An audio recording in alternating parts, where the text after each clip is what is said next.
White হাউসে, president ট্রাম্পের যে বাসভবন হোয়াইট হাউসে একটা অপারেশন রুম আছে, অপস রুম বলি আমরা।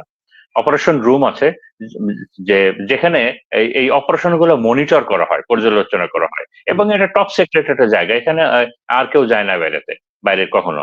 এই ইতিহাসে, ইউএস এর ইতিহাসে প্রথম ওই রাত্রে ট্রাম্পের সাথে নেতানিয়াহু ছিলেন, এবং ট্রাম্পের সাথে মোসাদের চিফ ছিলেন, এবং এই মোসাদের চিফ ওই রাতে তখন প্রপোজ করেছেন যে আহ, এই যে প্রথম দিনে, যুদ্ধের প্রথম দিনে যে আয়তুল্লাহ আলী খমেনি শহীদ হলেন, ওনার সাথে শীর্ষ নেতৃত্ব অনেকে শহীদ হলেন, তারা কিন্তু ওই পরমাণু যে চুক্তি নিয়ে আলোচনা চলছিল এগুলো নিয়েই এক জায়গায় বসে আলাপ করছিলেন।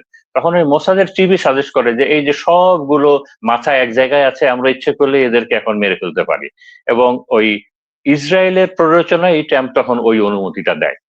তো এখানেই আমি বলছি যে যে এই যে যুদ্ধের এই যে ডিসিশন মেকিং এর সব কিন্তু ওই ইসরায়েলি লবি, এবং ইসরায়েলকে কন্ট্রোল করছে আপনার ওই যে আল্ট্রা অর্থোডক্স 14% কথা আমরা বললাম। এটা হলো ইসরায়েলের এই যুদ্ধটার কন্ট্রোলে কারা আছে এখন। ইসরায়েলের আবার একটা নিজস্ব প্রবলেমে আছে, যে প্রবলেমটা ওরা আগে কখনো এত বড় পড়ে নাই। তো একটা হলো ইসরায়েলের প্রবলেমটা হলো কি, যে ইসরায়েলের 3 ধরনের জনগণ আছে। একটা রাফলি অ্যারাউন্ড 50% জনগণ, তারা হলো এই এখন, আমি এখনকার কথা বলছি, তারা এই যুদ্ধ বিগ্রহ আর চায় না। তারা শান্তি চায়, ব্যবসা বাণিজ্য করতে চায়, তারা মানে তাদের ভাষা যে অনেক হয়েছে, এটা একটা বিষয়। আর ওই 14% বাদে বাকি রাফলি মনে করেন অ্যারাউন্ড 35-36%, তারা এই যুদ্ধটাকে মানে এই এত বড় স্কেলে চায় না। তারা চায় যে ইসরায়েলের বাউন্ডারিটা একটু বড় হোক, কিন্তু সেটা এই যে লেবানন, গাজা এগুলো নিয়ে হলেই তারা খুশি। তো এখন তাদের ভেতরেও একটা বড় হতাশা দেখা দিছে এই যুদ্ধটা নিয়ে। কারণ একটা বিষয় তো ক্লিয়ার, যে ইসরায়েল কিন্তু তার ইতিহাসে এত সাফার কখনো করে নাই, তাদের এত ক্যাজুয়ালিটি কখনো হয় নাই, ভেতরে ইন্টারনাল এত ড্যামেজও কোথাও হয় নাই। আমি গত পরশুদিন একটা ইসরায়েলি সাংবাদিকের কথা বলছিলাম, তো উনি ইসরায়েলের বাইরে এসে বলছেন যে বিশ্ব জানে না যে ইসরায়েলের কত ড্যামেজ হয়েছে, বিশ্ব জানে না যে ইসরায়েলের কত ড্যামেজ হয়েছে। একই সাথে প্রেসিডেন্ট, যে ইসরায়েলের যে প্রেসিডেন্ট আছে, নেতানিয়াহু আছে, এই প্রেসিডেন্ট এবং এই যুদ্ধ চালিয়ে যারা ছাড়া আর তার কোনো অপশন নাই। কারণ হলো যে আহ, তার নামে, যে সে তো একটা ওয়ার ক্রিমিনাল, সেখানে সে অলরেডি তার দোষী হিসেবে তাকে তো ভার্ডিক্ট দেওয়া হয়েছে। তারপরে তার নামে ঘুষ দুর্নীতির মামলা অলরেডি চলমান আছে। এবং আপনারা খেয়াল করলে দেখবেন যে গত 1 সপ্তাহ ইসরায়েলে ভয়াবহ আকারে অনেক মিছিল হয়েছে, প্রসেশন হয়েছে এই যুদ্ধ বন্ধের এবং নেতানিয়াহুর বিরুদ্ধে। এবং একই সাথে বিরোধী দলের নেতারা, আমি ইসরায়েলের 2টা পেপার একটু ফলো করি, ইংলিশ পেপার, একটা হলো দি হারেটস, ইসরায়েলের একটা নিউজ পেপার আছে, আর একটা টাইমস অফ ইসরায়েল। আমি গত 2 দিনের তাদের হেডিং গুলো দেখছি, যে তারা বলছে যে এই নেতানিয়াহুর পারফরমেন্স এই যুদ্ধে, তার প্ল্যানিং, তার স্ট্র্যাটেজি, ইট ওয়াজ এ ডিজাস্টারাস। মানে ইসরায়েলের ইতিহাসে মানে এরকম ডিজাস্টারাস পারফরমেন্স কখনো হয় নাই। তো মানে এই ধরনের সমালোচনা হচ্ছে।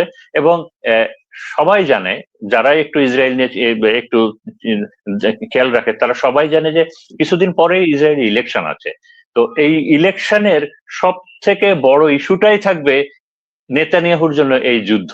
এই যুদ্ধে থেমে যাওয়া মানেই, যুদ্ধে তো তার বেসিক্যালি পরাজয় হয়েছে, তো যুদ্ধে থেমে যাওয়া মানেই এই পরাজয়ের গ্লানি নিয়ে সামনের ইলেকশনের ফুলসেরত পার হওয়ার তার কোনো সম্ভাবনা নাই।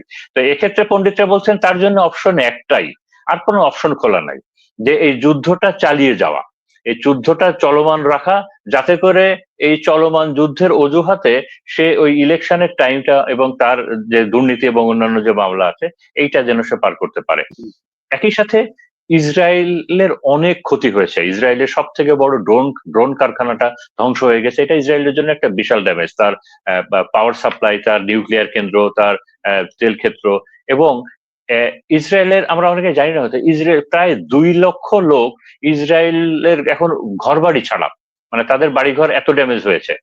একই সাথে মানে কেউ বলছে এটা 25%-এর মতো, কেউ বলছে আরো বেশি, যে তারা ইসরায়েলের ভূখণ্ড ছেড়ে দেওয়ার জন্য এখন রেডি হয়ে আছে, যে যখন পরিস্থিতি একটু সাধারণ হবে, তারা ইসরায়েল ভূখণ্ড ছেড়ে দিবে। তো তো এই যে এই ব্যাপার স্যাপার গুলো আছে, তো এখন এই যে আমি 14% আল্ট্রা অর্থোডক্স এর কথা বলছি, তাদের সামনে তাদের তো সেই 40 বছরের স্বপ্ন, এটা নেতানিয়াহু অনেক বলেছে যে এটা তার 40 বছরের স্বপ্ন, এই যে গ্রেটার ইসরায়েলটা সে প্রতিষ্ঠা করবে। তো তার মানে এই যুদ্ধটা থেমে যাওয়া মানে এই যে আল্ট্রা অর্থোডক্স গ্রুপের, ইসরায়েলি লবিং গ্রুপের যে আজীবনের স্বপ্ন যে গ্রেটার ইসরায়েল, এই প্রজেক্টটা থেমে যাওয়া, এই প্রজেক্টটা অনেক পিছিয়ে যাওয়া। তো যে কারণেই এটা ইসরায়েলের যে গোয়েন্দা সংস্থা প্রধান, মোসাদের চিফ প্রধান, তার একটা ইয়ে আছে যে 1 বছর সময় পেলেই নাকি ইরানের আপনার রেজিম চেঞ্জ করা সম্ভব। এবং তাদের কথা হলো, নেতানিয়াহু এবং মোসাদের চিফ, তার কথা হলো যে ইসরায়েল যা কিছুই চায়, আমেরিকা যা কিছুই চায়, সেটা কোনোভাবেই ইরানের রেজিম চেঞ্জ করা ছাড়া সম্ভব না। কারণ ইসরায়েল কিংবা আমেরিকা কি চায়, যে ইরান ওই নিউক্লিয়ার প্রোগ্রাম থেকে তারা বিরত হয়ে, বলছে যে এটা কখনো রেজিম চেঞ্জ না হলে সম্ভব না। আমেরিকা ইসরায়েল কি চায়, যে তারা ইরান যে প্রক্সি ওয়ার গুলো করছে, যে হামাস, হিজবুল্লাহ কিংবা হুতি, এগুলোর জন্য ইরান বন্ধ করে দেয়, বলছে যে এটাও ইরানের রেজিম চেঞ্জ না হলে হবে না। একই সাথে ইরান তার মিসাইল ক্যাপাবিলিটি যেটা, এটাও কমাবে না যতক্ষণ না রেজিম চেঞ্জ হয়। ইরান এই হরমুজের উপর থেকেও তার অধিকারটা কমাবে না যদি না তার রেজিম চেঞ্জ হয়। তো তার মানে বলছে যে আসলে ইরানের রেজিম চেঞ্জ না হওয়া পর্যন্ত আসলে ইসরায়েলের কোনো উদ্দেশ্যই সফল হবে না। এ কারণেই ইসরায়েলের ওই আল্ট্রা অর্থোডক্স গ্রুপ এবং একই সাথে নেতানিয়াহুর যে ভবিষ্যৎ, তার যে কারণ এই ভবিষ্যতের জন্য এই যুদ্ধ তাকে চালিয়ে যেতেই হবে। এবং একই সাথে আমরা খেয়াল করে দেখবো যে বাংলা একটা কথা আছে যে ছলে বলে কৌশলে, যে কোনো ভাবে ইসরায়েল এই যুদ্ধে আমেরিকাকে জড়িয়ে রাখবে। আজকেও আমি ওয়েস্টার্ন কিছু আপনার মিলিটারি থিঙ্কারদের কথা বললাম, যে এরকমও হবে যে ইসরায়েল নিজেও আমেরিকার কিছু জায়গাতে, আমেরিকার অনেক স্থাপনায়, আরব দেশের অনেক স্থাপনায় ইসরায়েল নিজেও সেখানে আঘাত করবে ইরানের নাম করে, যাতে করে আমেরিকা এই ইসরায়েলের সাথে এই যুদ্ধটা চালিয়ে যায়। এবং আমেরিকাকে এমন একটা পর্যায়ে নিয়ে যাবে এই যুদ্ধে, যাতে করে আমেরিকা এই যুদ্ধ থেকে আর পিছনে না যেতে পারে।